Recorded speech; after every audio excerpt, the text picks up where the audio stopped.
안녕하세요. 경기도에서 개인 공방을 운영하고 있는 여자입니다. 다른 공방들처럼 예약제로 운영하고 있어서 쉬는 날은 자유로운 편인데요. 요즘 들어 부쩍 일욕심이 생겨서 휴무 없이 엄청 달렸습니다. 사실 얼마 전에 이혼을 해서 일부러 잡생각하지 않게끔 일에 몰두한 것도 있어요. 오늘은 큰 마음 먹고 오랜만에 휴일을 만끽하며 제 이야기를 털어놓으려 합니다. 여러분께서도 같이 사연 들어주시고 새 출발을 응원해주시면 감사하겠습니다. 어릴 적 제가 나고 자란 동네는 부잣집 많기로 소문난 곳이었어요. 저희 집은 외제차 여러 대 보유하고 운전기사 고용하고 이런 집은 아니었습니다. 그래도 비교적 여유로운 부모님 덕분에 돈 걱정 없이 좋은 환경에서 살았죠. 성인이 된 이후에는 본가의 땅값이 예전보다 더 많이 올랐더라고요. 그래서 부모님은 집을 팔고 새 아파트로 입주하셨어요. 남은 돈으로는 두 분의 노후를 준비하셨고 그 다음으로는 꽤 오래전부터 소유하고 있던 5층짜리 건물을 제게 선물해 주셨죠. 늦둥이 외동딸이라 그런지 할 수 있는 건 다 해주고 싶어 하셨거든요. 아낌없이 지원받은 만큼 부모님께 조금도 실망스러운 모습 보이기 싫었어요. 하지만 그럼에도 결혼 생활을 억지로 이어갈 수는 없었답니다. 부모님이 주신 5층 건물 중 1층은 처음부터 제 가죽 공방으로 썼어요. 사실 공방이라는 게 수입이 엄청 들쑥날쑥합니다.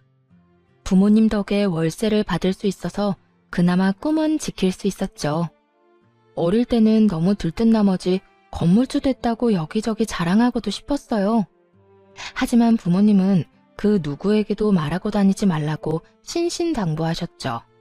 그래서 가까운 친구는 물론이고 결혼할 사람에게도 굳이 밝히지 않았어요. 마이너스 재산이 아니라면 알릴 필요는 없다고 생각했거든요. 결혼 전 예비시댁에 인사하러 갔을 때 일이에요. 과일 바구니를 사기는 했지만 여전히 손이 좀 허전하길래 구하기 어렵고 질 좋은 가죽으로 예비 시모의 지갑을 만들어 갔습니다. 장보러 갈 때 쓰는 편하게 들 수 있는 지퍼 달린 지갑을 만들어 드리고 싶었죠. 그런데 예비 시모는 제 선물을 대놓고 안 좋아하더군요. 그래도 센스 있는 예비 신랑이 세상에 하나뿐인 거라며 치켜 세워준 덕분에 다행히도 자존심만은 지킬 수 있었습니다. 예비 신랑뿐만 아니라 형님 될 분도 실력이 대단하다고 칭찬해 주셨고요.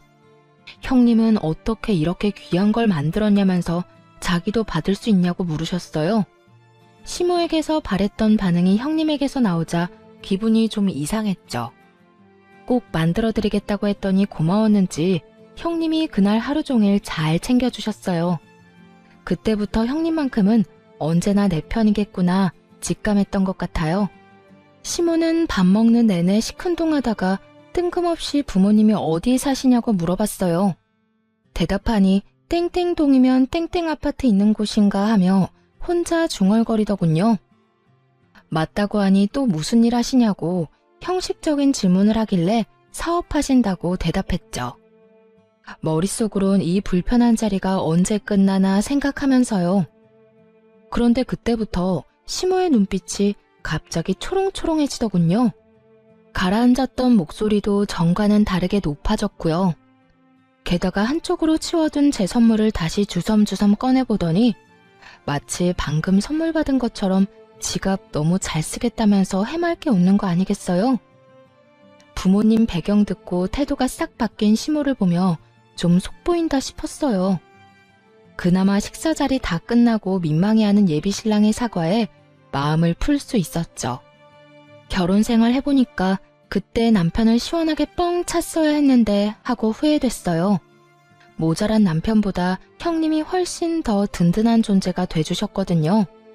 시모는 뭐 말할 것도 없이 최악이었네요. 물론 결혼하고 얼마 동안은 엄청 잘해주는 척 했습니다. 그런데 시모의 이중성을 알게 된 이후로 도무지 못 견디겠더라고요. 때는 결혼 후 맞이한 첫 명절날이었어요. 신혼여행 다녀오고 나서 한동안 삶에 치여 바쁘게 지냈기에 공식적으로 처음 시댁에 방문하는 날이었죠. 그날부터 시모의 만행은 시작됐습니다. 똑같은 며느리인데 시모는 민망할 정도로 형님과 저를 대놓고 차별하더군요. 저를 마구 구박했느냐고요? 아니요. 시모는 형님에게만 일을 시키고 어떻게든 트집을 잡아서 형님만 혼내더라고요. 아이고, 오늘은 그냥 명절이 아니야. 우리 새아가 귀한 새 사람들인 첫 명절이라고. 알지? 너 제대로 해야 한다. 네, 어머님. 평소보다 더 신경 써서 음식할게요. 새아가, 너는 나랑 가서 이야기 좀 하자꾸나. 어머님, 저도 형님 음식하시는 거 도울게요. 어머, 네가 뭘 안다고 그래? 어디 음식 할 줄이나 알고? 처음이니까 너무 애쓰지 않아도 된다. 음식은 첫째가 다 할 테니까 넌 걱정 말아라. 아니, 그래도... 그래, 동서. 난 괜찮으니까 오늘은 편하게 있어. 너무 불편해서 곤란한 얼굴로 형님 쪽을 보자 형님은 웃으면서 괜찮다는 신호를 보내셨어요. 솔직히 그때까지는 진짜 제가 서투니까 시모가 손을 못 대게 하는 건가 싶었거든요. 그런데 지켜보니 그냥 형님과 저를 차별하는 거더라고요. 시모는 음식하는 형님을 가만두지도 않고 툭 하면 거실로 호출했는데 형님은 짜증 부리는 기색 한 번 없이 온화한 웃음을 지으셨어요. 거기다 시모는 저는 우리 새아기 하면서 부담스럽게 부르면서 형님은 그저 예 라고 차갑게 부르는 거 있죠. 예, 너 잠시 여기 좀 와보렴. 네, 어머님. 뭐 필요하세요? 기름 냄새가 온 집안에 퍼지니까 속이 너무 안 좋구나. 요한마트 가서 콜라 몇 병 좀 사와. 어머님, 그럼 매실을 타드릴까요? 콜라보다 더 건강에 좋을 거예요. 아니, 넌 내가 콜라 얘기하는데 무슨 매실 타령이니? 아유, 지겨워 정말. 새아가, 쟤는 항상 저렇게 시험인 날 가르치려 든단다. 그냥 콜라 사오기 싫으면 싫다고 해. 에이, 어머님, 아직도 저를 모르세요? 콜라 사오기 싫으면 싫다고 솔직하게 말씀드리죠. 냉장고에 매실청 한가득 있길래 한번 말씀드려 본 거예요. 그럼 얼른 가서 사올게요. 어머머, 너 보자 하니까 정말. 지금 새아가 앞에서 나 약 올려? 형님, 어머님, 제가 얼른 가서 콜라 사올게요. 형님 혼자서 계속 고생하고 계신데 저는 아무것도 안 했잖아요. 심부름이라도 하게 해주세요. 그럼 그럴래, 동서? 고마워. 처음에는 형님이 시모에게 꼼짝 못하는 줄로만 알았거든요.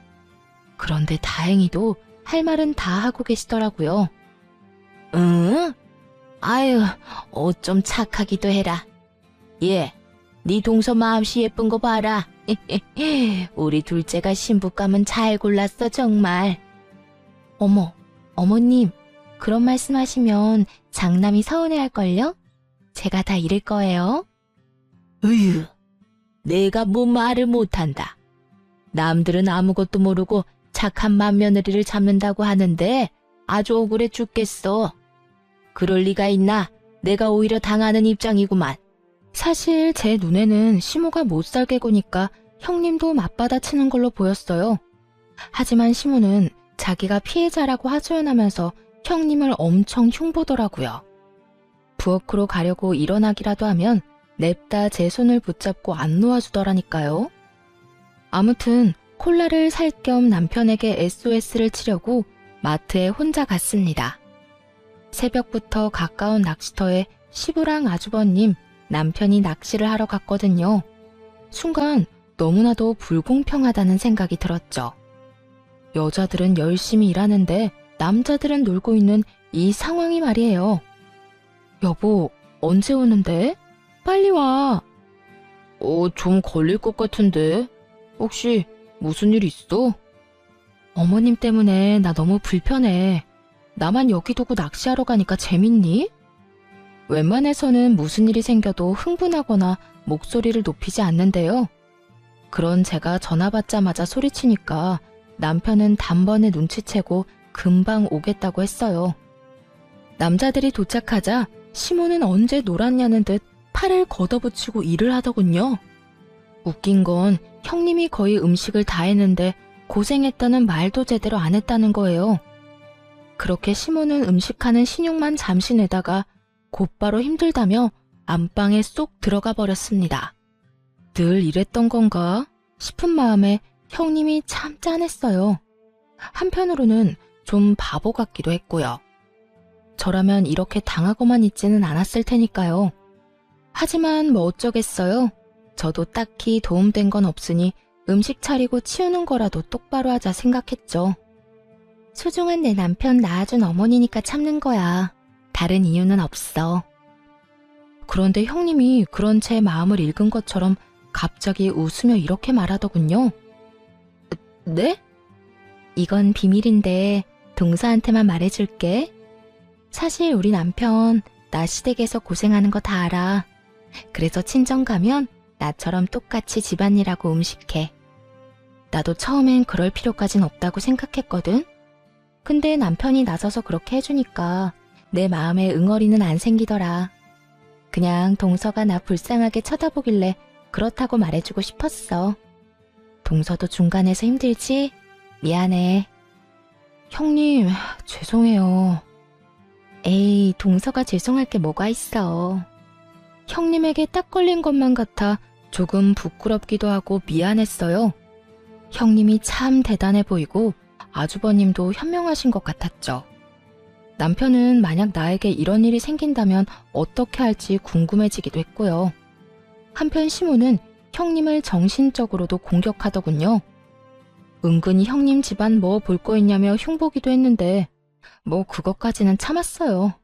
그런데 점점 같이 뒷말하기를 원하더라고요.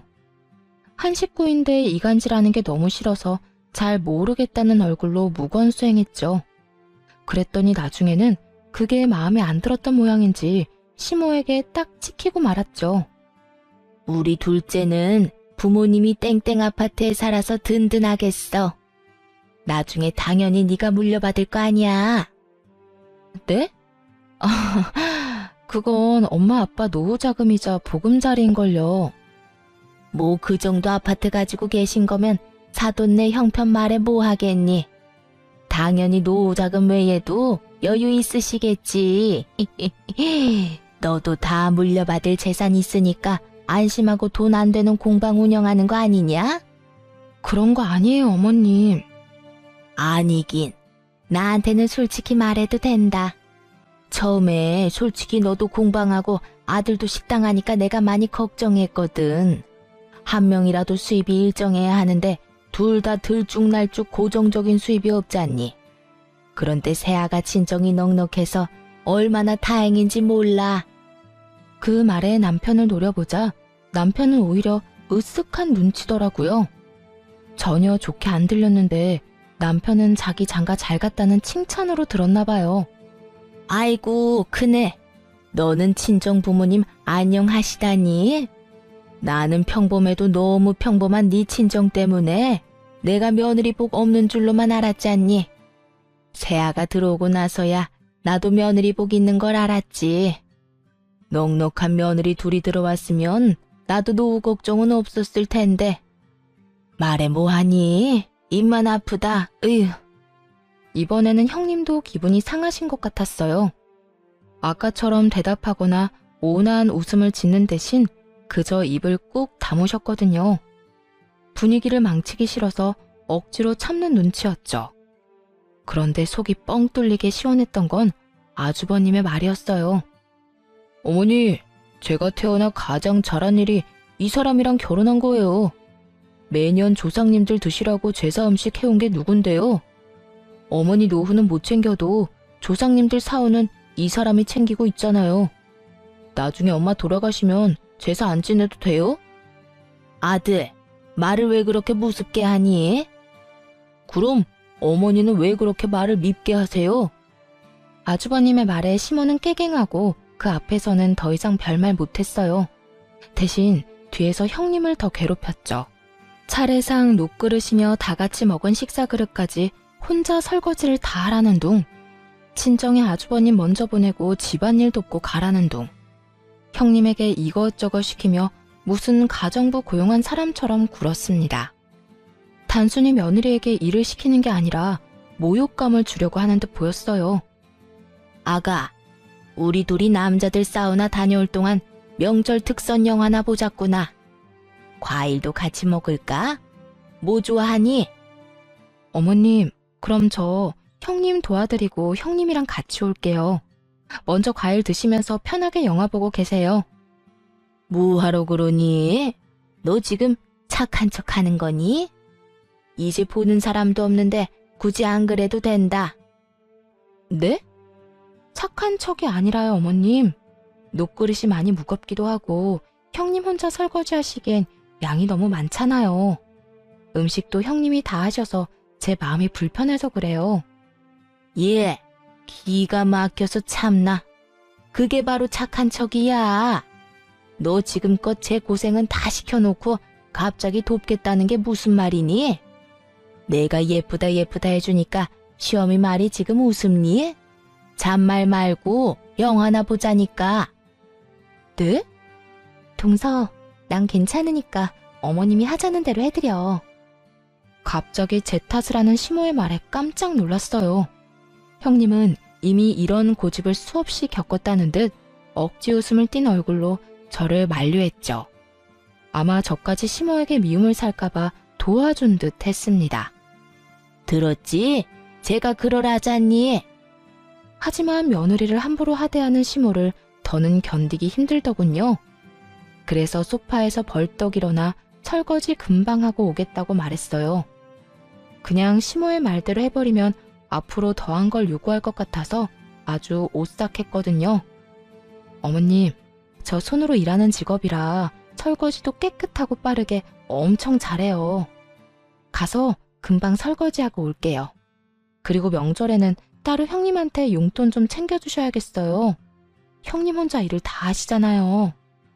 끝까지 입 바른 소리를 하자 시모는 빤히 쳐다보다가 이내 콧방귀를 뀌었어요. 그때부터 은근히 저를 괴롭히기 시작했고요. 형님은 왜 그랬냐면서 걱정했지만 차라리 같이 미움받는 쪽이 나을 것 같았어요. 그런데 예상 밖으로 시모는 시댁을 벗어나서까지 괴롭히려고 들더군요. 우선 그날 집에 돌아오자마자 남편에게 시댁에서의 일을 여과 없이 말했습니다. 바로 말해놓는 게 나중에 탈이 나지 않을 것 같았거든요. 남편은 곧바로 저를 혼자 두고 자리를 비워서 미안하다고 사과는 했지만 시댁에 자주 갈 일 없으니 한 번만 참아달라는 부탁을 하더군요. 아무리 남편의 잘못이 아니라지만 대충 넘어가려는 느낌이라 영 찝찝했어요. 그래서 되도록 시댁에 가지 않으려고 필사적으로 노력했습니다. 이번 주 주말에 엄마가 한번 오래. 갑자기? 왜? 뭐 아들 보고 싶은데 이유 있으시겠어? 그래? 잘 다녀와. 나도 친정에 다녀와야겠다. 장모님이 당신 보고 오래? 아니? 그런 말씀 없으셨는데? 그럼 왜 가? 어머님이랑 똑같지. 우리 엄마 아빠도 딸 보고 싶은데 이유 있겠어? 잠깐만. 당신 지금 내가 우리 집 간다니까 당신도 친정에 간다는 거잖아. 좀 유치하네. 부부는 일심동체 함께 움직여야지. 원래 여자는 남편 가는 곳 따라가는 거야. 자기가 그때 나보고 시댁에는 자주 갈 일 없을 거라며? 부부가 일심동체면 나랑 우리 집 같이 가면 되겠다. 진짜 치사하게 그럴 거야? 우리 엄마가 뭐 잡아먹어? 진짜 중요한 날 아니고서야 시댁에 갈 필요 없다며. 그러자 남편은 할 말이 없으니 입을 꾹 다물더라고요. 하지만 생각이 짧았던 걸까요? 시댁에 남편만 보내니까 시모가 엄청 약올랐나 봐요. 그 이후로 가게에 찾아오는 깜짝 이벤트를 준비하셨더라고요. 어머님, 여긴 어쩐 일이세요? 어쩐 일이긴. 보고 싶어서 겸사겸사 왔지. 넌 어떻게 통 얼굴을 안 비추니? 저 보러 여기까지 오신 거예요? 미리 연락해 주셨으면 점심이라도 같이 먹는 건데. 식사는 하셨어요? 아니, 점심은 먹고 왔으니까 됐고, 너 10분이면 준비할 수 있겠지? 네? 그게 무슨 말씀이세요? 도대체 무슨 말인가 싶어서 도시락 먹다가 밥을 묻히고 서서 멍하니 있었네요. 그런데 그 순간 가게 입구가 웅성웅성 하는 거예요. 아니, 너 뭘 멍청하게 서 있니? 걔 하는 사람들 일부러 여기까지 다 데리고 왔다. 너희 공방에도 무료 체험 같은 거 있지? 옆편 애들 귀한 시간 낸 거니까 잘 부탁해. 그리고 얘, 입소문은 아줌마들 입 통하는 게 제일 빨라. 나중에 손님 많아졌다고 나한테 고마워서 절할 거다 아주. 어쩌죠 어머님? 저흰 그런 프로그램 없어요. 미리 말씀하시고 오시지 그러셨어요. 없으면 만들면 되는 거 아니냐? 시험이 위해서 그것도 못해? 예, 오늘 너 예약 없는 거 내가 다 알고 왔어. 인터넷에 검색해보니까 다 나오더만. 어머님, 목요일은 개인적으로 납품할 상품들이 있어서 시간 빼놓은 거예요. 게다가 저 혼자 하는 거라 수용할 수 있는 인원 한계도 있고. 문전박대도 이런 문전박대가 따로 없지. 너 지금 밖에 사람들 서서 쳐다보는 거 안 보여? 정말 날 쪽팔리게 만드는구나. 그냥 한번 그러려니 하고 넘어가면 안 돼? 내가 뭘 알고 데려왔겠니? 다 니 쓰러져가는 공방 홍보하자고 사람들 애써 데리고 왔더니. 시모는 말도 없이 개하는 친구들 모두 끌고 와서는 공방 프로그램을 무료 체험시켜달라며 떼를 썼습니다. 문전박대라는 말에 심장이 쿵쾅거려서 결국 개인적인 일정 다 취소하고 최선을 다해 아무렇지 않은 척 밝게 시모 친구들 대접했네요. 나중에 할 말을 하더라도 그 순간은 참기로 했죠. 다 손님들이고 어른들이니 시모가 망신당하지 않도록 최선을 다해 배려했어요. 어머님, 또 이러시면 정말 곤란해요. 어머님 포함 두세 분까지는 미리 말씀해 주시면 가끔 자리 만들어 드릴게요. 그런데 이렇게 막무가내로 사람들 다 데리고 오시면 안 돼요. 참나, 깐깐하게 굴기는. 시모는 결국 고맙다는 말이나 미안하다는 말도 안 했어요. 100번 양보해서 집까지는 올 수도 있다고 생각했지만 일터를 침범하는 건 정말 아니라고 생각했어요. 그런데 다 알고도 남편은 이해하라고 대수롭지 않게 말하더군요. 난 분명히 이야기했어. 어머님, 한 번만 더 공방에 찾아오시면 나도 어떻게 할지 몰라. 중간에서 가만히 있지 말고 당신이 해결해, 진짜. 당신 왜 이렇게 말을 무섭게 해? 시어머니가 며느리 일터 궁금해서 좀 갈 수도 있지. 당신이랑 또 엄마 일로 싸우기 싫어. 좋은 게 좋은 거잖아. 참고 이번만 좋게 넘어가자, 응? 가만 보니까 당신 언제나 어머님 일이면 얼렁뚱땅 넘어가려 하는구나. 말이 전혀 통하지 않는 우유부단한 남편. 그리고 친구들이랑 조만간 또 공방에 갈 수도 있다고 통보 문자를 보낸 시모. 이 둘을 보니 속이 부글부글 끓었습니다.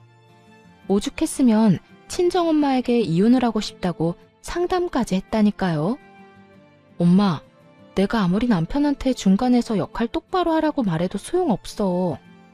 어머님도 너무 뻔뻔해서 대화가 전혀 안 통하고. 금요일에 이혼 전문 변호사랑 상담해보려고. 아니, 안사도는 왜 나서서 조용히 잘 살고 있는 부부 이혼을 조장한다니? 그렇게 안 봤는데 심보가 고약하네. 딸, 우선 딱 3번까지만 참아봐. 그 이상을 넘으면 가차없이 버리는 거고. 일단 엄마가 한번 나서야겠네. 황서방이 지금 무슨 상황인지 알게끔 정신부터 차리게 해줘야겠어. 엄마는 본때를 보여주겠다며 아빠를 데리고 남편이 운영하는 식당에 찾아갔습니다. 물론 시모가 한 것처럼 친구들을 데리고 연락 없이 들이닥쳤죠. 그리고 나중에 속 시원한 얼굴로 후기를 말씀해 주셨는데 아주 쌤통이었어요.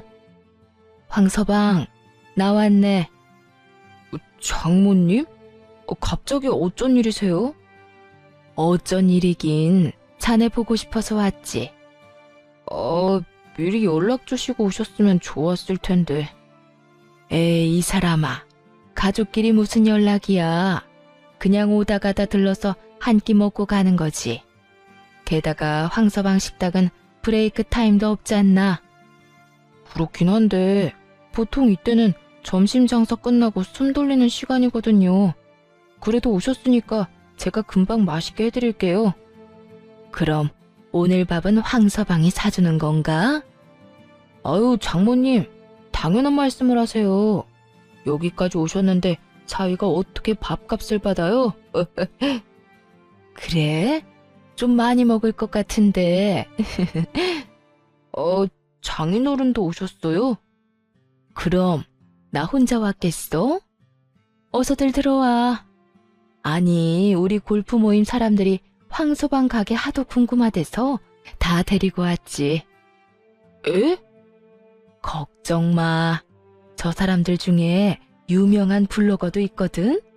자네 식당 홍보 아주 잘해줄 거야. 아이고, 우리 사위가 오늘 쏜다네. 먹고 싶은 거 걱정하지 말고 다 시켜.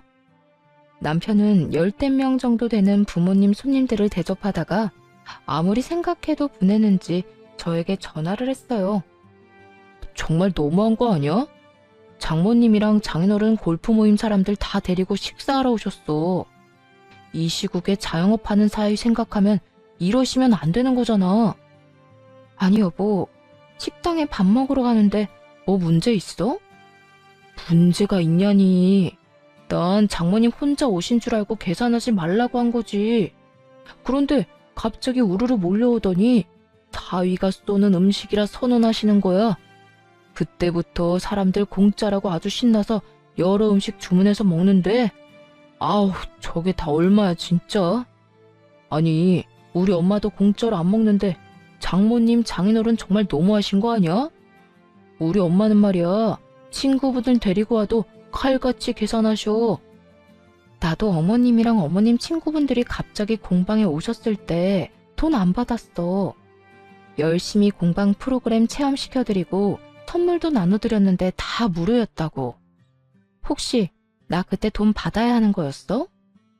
뭐? 아, 알겠어.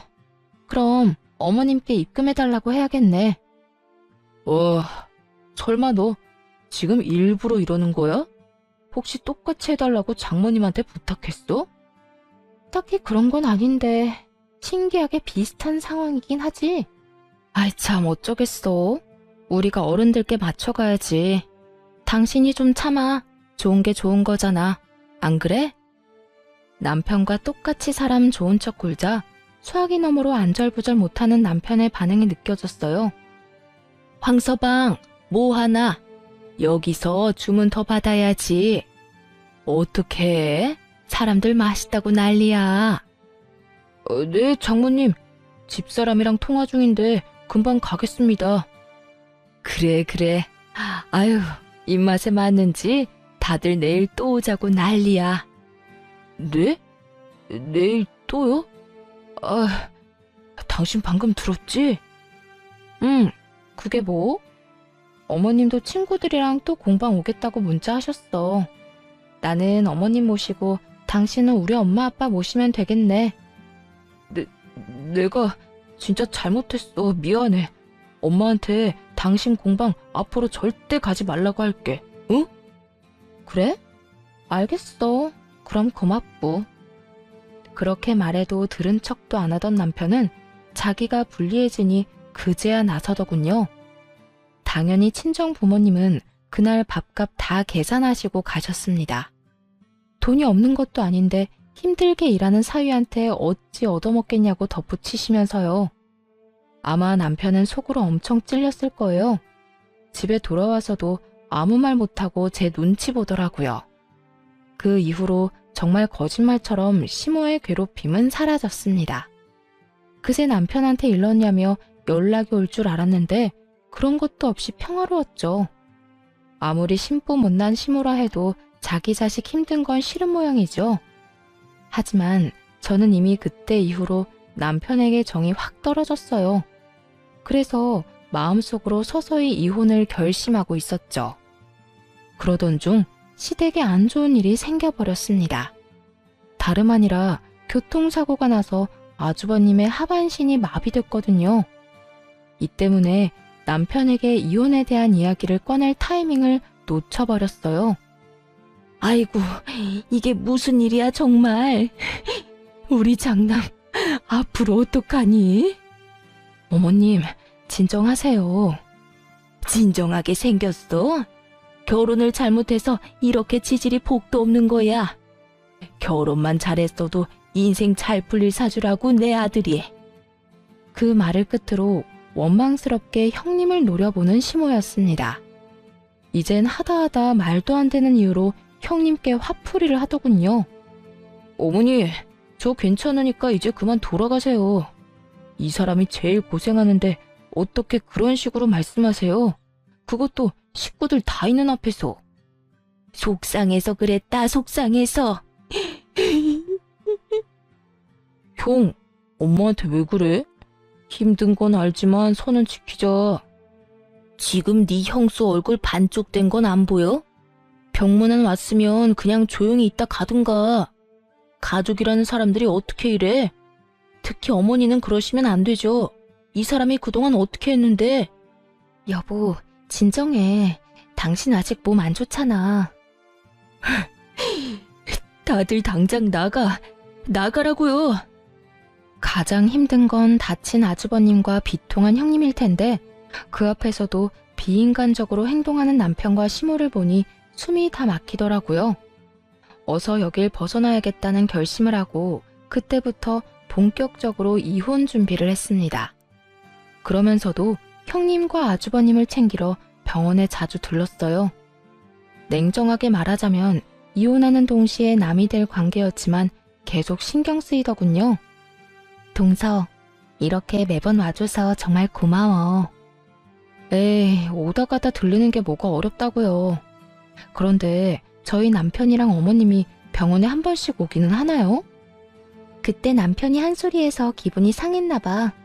차라리 안 오는 게 나은 건가 싶다가도 남편 생각하면 가끔이라도 와줬으면 하는데 그때 이후로 서방님도 어머님도 안 오시네.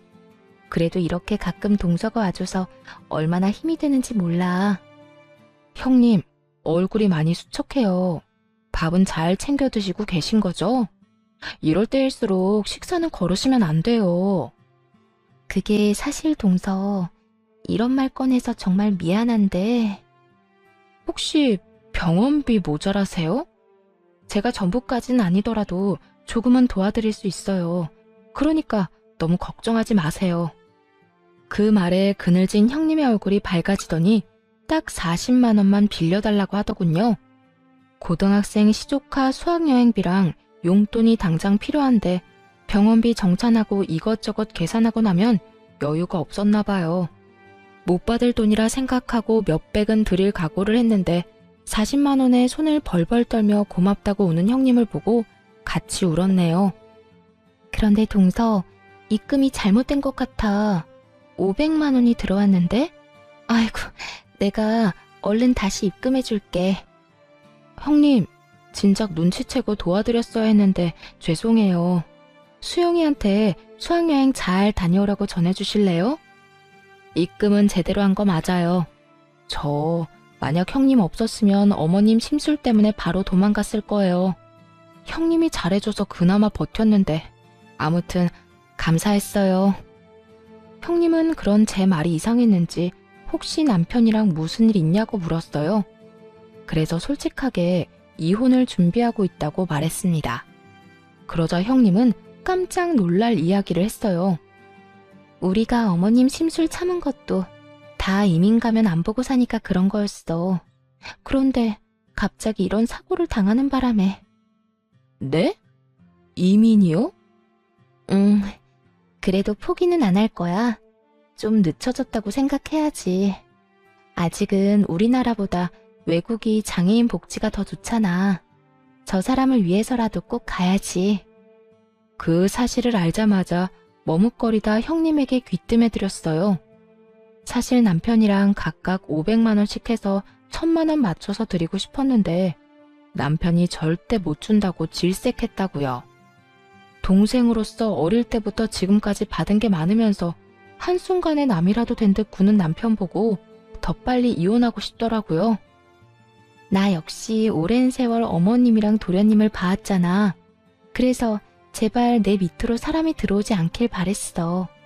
그런데 이렇게 착한 동서가 들어와서 얼마나 맘에 걸렸는지 몰라. 알고 보니 남편은 어머님보다 더하면 더했지 덜하진 않다고 합니다. 시모에게 밉보인 형수를 가정부쯤으로 알고 뒤에서 막대했다고 하네요. 생각보다도 더 구제불능이었나 봐요. 당신이 병원에 뭐하러 가? 나도 안 가는데. 그러니까 당신이 안 가니까 나라도 간 거지. 야, 혹시라도 나중에 친정 식구 아프다고 돈 갖다 바칠 생각하지 마라. 나도 우리 형한테 돈 안 줬으니까 말이야. 뭐? 조금도 안 도와드렸다고? 진짜야. 나 형한테 돈 한 푼도 안 줬어. 형수한테 전화해서 물어볼래? 형수가 우는 소리 하길래 형이 무슨 수로 갚겠냐고 냉정하게 전화 끊어버렸거든. 자랑이다. 당신 형이 그렇게 다쳤는데 돕고 싶은 마음이 전혀 안 생겨? 동생이 되어가지고 어떻게 그래? 어휴, 그렇게 감정적으로 굴다가는 거짓골 못 면해. 아무리 가족이라도 금전적 거래는 하는 게 아니라고. 돈이 아까워서 그러는 게 아니라 내 원칙이 그래. 그 원칙 결혼 전에 좀 알려주지 그랬어. 뭐? 당신 요새 좀 이상하다.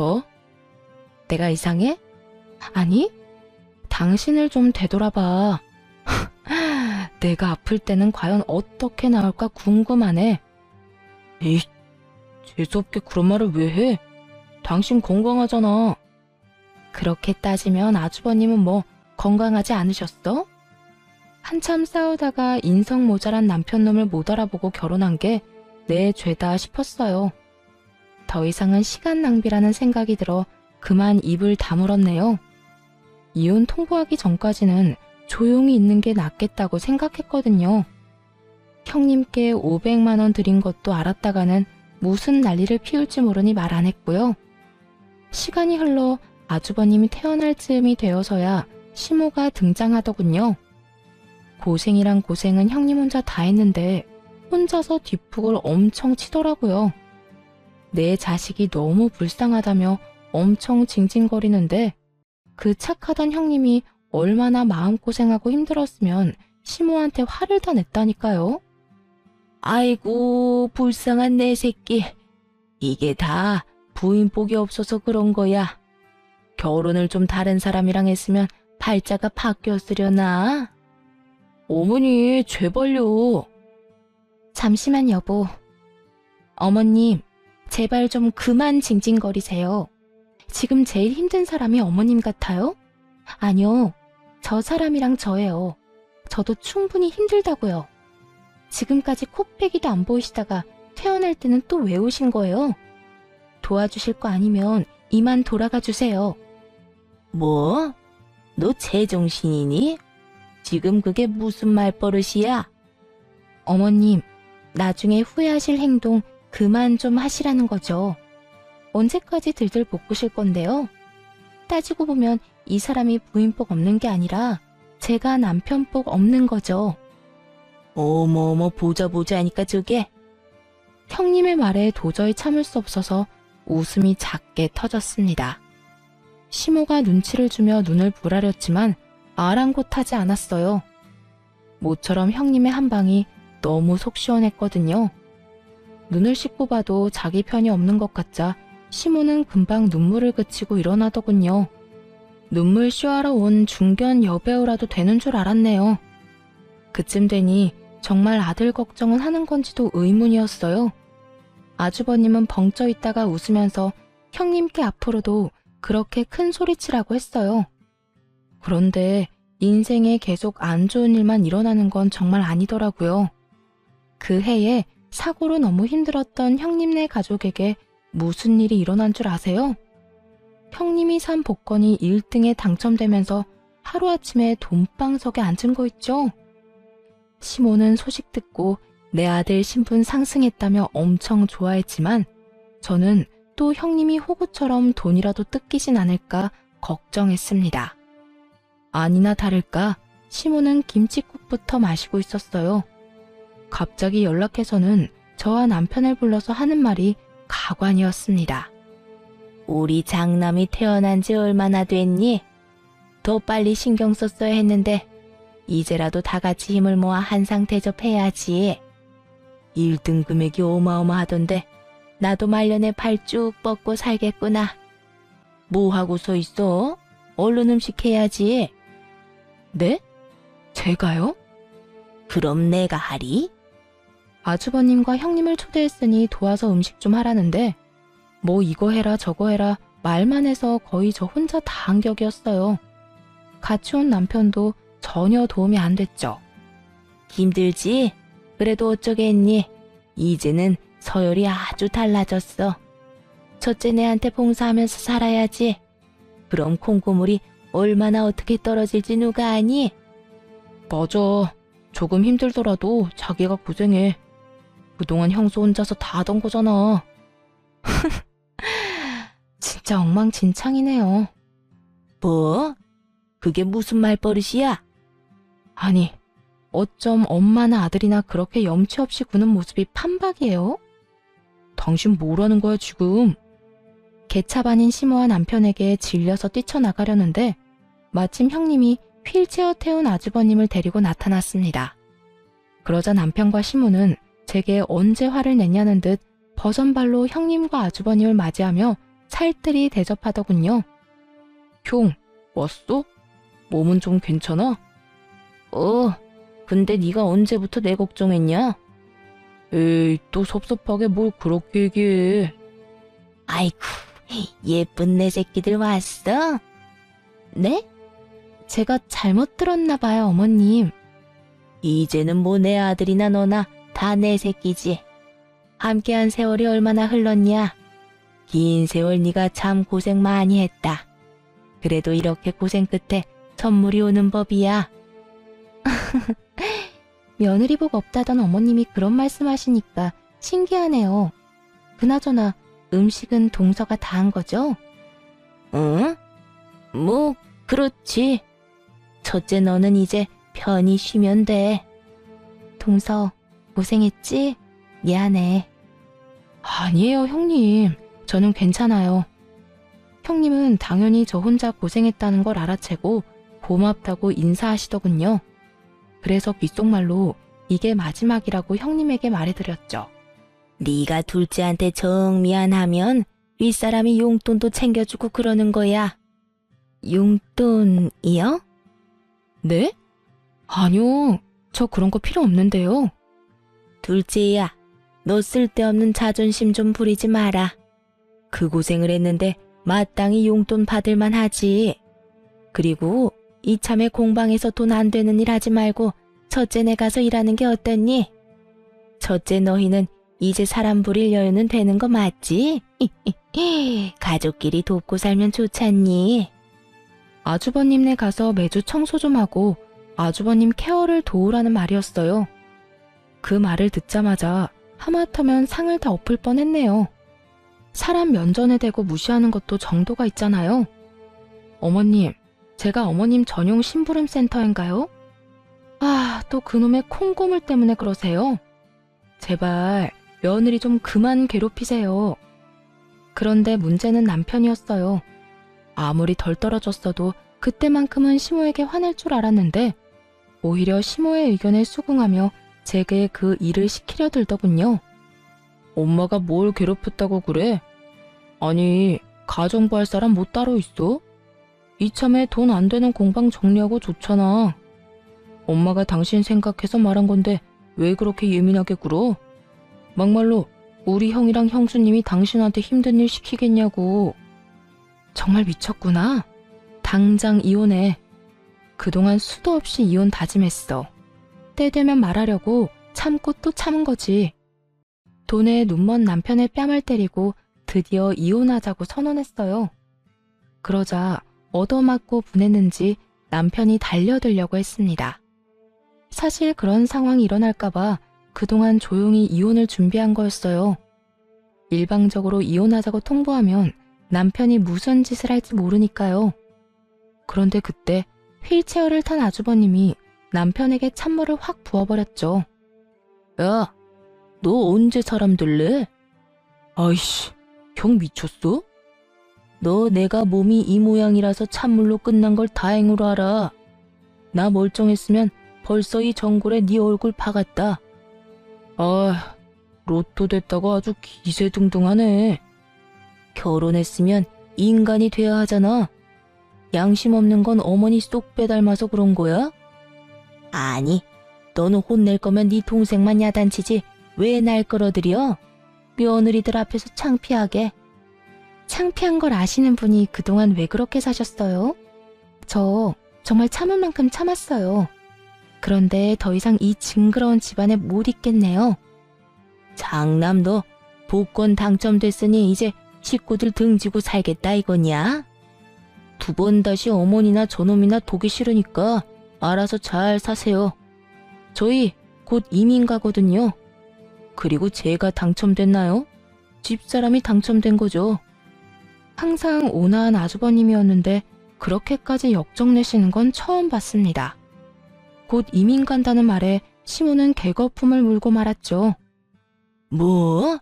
갑자기 무슨 이민이야? 한국인으로 태어났으면 한국에서 살아야지. 어미야, 네가 말해봐라. 이게 다 무슨 말이야? 네, 이민 갑니다, 저희. 어머님, 저희 벼랑 끝까지 몰려서 힘들 때 도와준 사람 동서뿐이었어요. 그런데 어떻게 동서한테 대놓고 가정부 운운하세요? 동서, 그때 500만 원 빌려줘서 정말 고마웠어. 수영이 수학여행비에 용돈하고도 많이 남아서 그 돈 감사히 잘 썼어. 식구라는 인간들이 단 몇십만 원도 못 빌려준다고 했을 때 사실 난 세상이 무너지는 줄 알았거든. 그러니까 가기 전에 동서한테 빚은 갚아야지. 빌려준 거 아니고 드린 거라니까요. 안 주셔도 돼요, 형님. 괜찮다고 손사래를 쳐도 형님과 아주버님은 제발 받아달라고 했어요. 시끄럽던 시모와 남편은 형님이 수표를 내밀자 숨죽이고 지켜보더군요. 형님, 게다가 금액이 이상해요. 저는 500만 원 빌려드렸는데 5천만 원이라뇨? 5천만 원 맞아. 마음을 돈으로 계산할 수는 없지만 동서 마음을 헤아려 보니까 대략 그 정도더라. 5천만 원? 아이고 세상에. 어미야, 나는? 어머님한테 드릴 돈이 어디 있겠어요. 아니, 오히려 제가 받아야 하지 않을까요? 그러자 시모는 갑자기 돌변해서 자기 줄 돈 주고 가라고 절대로 이대로 외국 못 간다고 형님의 바지가랑이를 붙잡았습니다. 남편은 아주버님에게 엄마 모실 돈이라도 달라고 매달렸죠. 나중에 시모가 아프기라도 하면 자기가 모셔야 하는데 어떻게 이러냐면서요. 불구된 형한테는 한 푼도 못 빌려준다던 사람이 누구더라? 형, 진짜 1억이야? 어머니 모시든 말든 너 알아서 해라. 난 이제 이 집 식구 아니니까. 아주버님이 냉정하게 끊어내자 남편 놈은 제 5천만 원이라도 갚겠다고 했어요. 하지만 그 돈이 어떤 돈인데 그대로 남편에게 빼앗길 리가 없죠. 5천만 원은 마음만 감사히 받겠다고 하고 형님께 돌려줬습니다. 이쯤에서 시원하게 정리를 다 해야 할 것 같았거든요. 형님, 저 여유 있어요. 안 도와주셔도 돼요. 정중하게 거절하자 형님은 혹시 돈이 모자란 거냐며 필요하면 그보다 더 주겠다고까지 하셨어요. 괜찮아요. 사실 공방 있는 건물이 제 거거든요. 다들 무시하지만 공방도 엄청 잘 되고 있고 매달 월세 받으면서 살아요. 그래서 저는 이혼해도 여유 있어요. 당신 그게 무슨 말이야? 나한테는 전혀 그런 얘기 안 했잖아. 내가 왜 당신한테 말해야 해? 그야 우린 부부니까. 이혼할 건데 부부는 무슨. 얘기가 나온 김에 진작 준비했던 이혼 서류를 꺼내 남편 얼굴에 찰싹 던져줬네요. 형님은 그제야 제 말이 무슨 뜻인지 알겠다며 고개를 끄덕였어요. 아하, 그러니까 우리가 정말 시어머니 복이 없었던 거네. 그러니까요. 저는 남편 복도 없어서 이쯤 하려고요. 그나저나 어머님, 항상 며느리 복 없다고 우는 소리 하셨었죠? 그런데 알고 보니 복이 분수에 넘쳤던 거네요. 시모는 자기가 귀인을 못 알아봤다며 저와 형님에게 잘못했다고 매달렸어요. 돈 앞에 손바닥 뒤집듯 바뀌는 시모의 모습에 마지막까지 질렸네요. 남편은 아니나 다를까 제 재산도 다 자기 거라며 큰 소리를 치더라고요. 그래서 미리 상담받았던 변호사님한테 전화해서 스피커폰으로 현실을 들려줬어요. 죄송하지만 부모님께 증여받은 재산은 재산 분할에 들어가지 않습니다. 에? 지금 이 사람 변호사라고 이쪽에 유리하게만 말하지 마세요. 못 믿겠으면 너도 변호사 고용해서 물어보든가. 참, 너 그럴 돈 없지? 인터넷에 검색해봐. 다 나와 있으니까. 여보, 나한테 어떻게 이래? 아이고, 멀쩡하던 집안이 아주 콩가루 집안이 됐네. 그 이후 형님네는 가족 전체가 이민 절차 밟고 있다고 해요. 저도 해외가 아주버님께는 훨씬 나을 거라고 생각합니다. 착하게 살았던 만큼 복을 받은 형님네, 앞으로도 행복하게 살았으면 좋겠어요. 또 저는 멍청한 남편과 고약한 시모에게서 벗어나 이혼하고 광명 찾았습니다. 깔끔하게 재산 한 푼 안 주고 헤어져 평화롭게 살고 있죠. 처음에 합의 이혼 절대 안 해주겠다며 고집 부리던 전 남편은 소송 시작하면 억대 위자료 물게 할 거라고 겁주니 금방 깨갱하고 물러나더군요. 아, 그리고 형님이 주신 5천만 원은 결국 받았어요. 안 받으면 진심으로 서운하다고 종잣돈으로 쓰라 해서 통장에 모셔놨습니다. 전 남편은 졸지에 이혼당하고 홀어머니 모시게 됐다며 시모 엄청 구박한다 들었어요. 밥값은 해야 하지 않겠냐고 자기 식당에 시모 불러서 일 시키는 것 같던데 아주 끝까지 이상한 놈인 것 같습니다. 뭐 전 시모 인성이 그러니 자업자득이라 할 수도 있겠네요. 이번 일로 정말 모든 일은 다 부메랑처럼 돌아온다는 걸 절실히 깨달았답니다. 긴 사연 들어주셔서 감사드려요. 좋은 하루 보내시길 바랍니다.